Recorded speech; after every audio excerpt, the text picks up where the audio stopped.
So what does all that mean? A man who spent several years on the trading floor of Chicago, now the voice of Denver, Colorado, Ross Kaminsky, the newly minted host of the Ross Kaminsky Show on KOA, 8:50 a.m. in Denver. Ross, congratulations. Good to see you.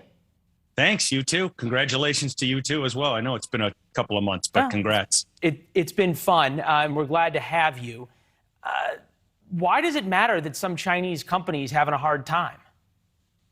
You know, a lot of times when markets have a really bad day, people look for a reason. They look to point to something. It was this or it was that. Oftentimes, it could be just the market was real high. People were looking to take profits. But when you do see a company as big as Evergrande looking like it's teetering, you do have to wonder, especially with what we saw in the United States a little over a decade ago. But I think it's a much bigger problem for China than for us. They've got a few $100 billion in debt, but less than 20 billion of it is denominated in dollars. So it's not going to directly be a huge problem for America. I think other things are more likely to be a bigger problem here. It brings up this interesting point about have things been too good for too long? Yeah, so two things. People shouldn't confuse the market with the economy. They're very different. I had a lot of friends who, for example, when Barack Obama was president, refused to buy into the stock market because they didn't like the politics. Can't think that way. So I don't know that it's too good for too long, but I do know, and this is my own bias, I suppose, that the path that the Democratic Party is on right now is a very, very dangerous path for markets and for the economy after the initial sugar high of spending so much money. You said the sugar high.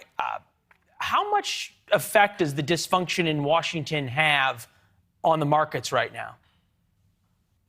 I think they're just waking up to it. I think they've been trying to ignore it for a really long time. But now as they're coming up to this debt ceiling thing, and what we're going to hear is one politician, especially on the left after another, talking about the debt limit as if it doesn't get raised, we're going to default on our debt. That is almost certainly not true. They can still pay debt out of income that's coming in. They might, though, have some real political problems where maybe they can't pay, some checks to veterans. Whatever it is that they're not going to do, they will do the ones first, or rather they will not do the ones first that will cause the most political headache for Republicans. But Republicans don't want to help.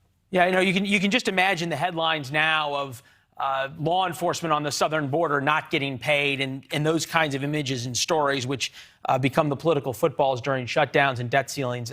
Hey, Ross, great conversation as always, and good to see you. Thanks for having me, Leland. Yeah, thank you.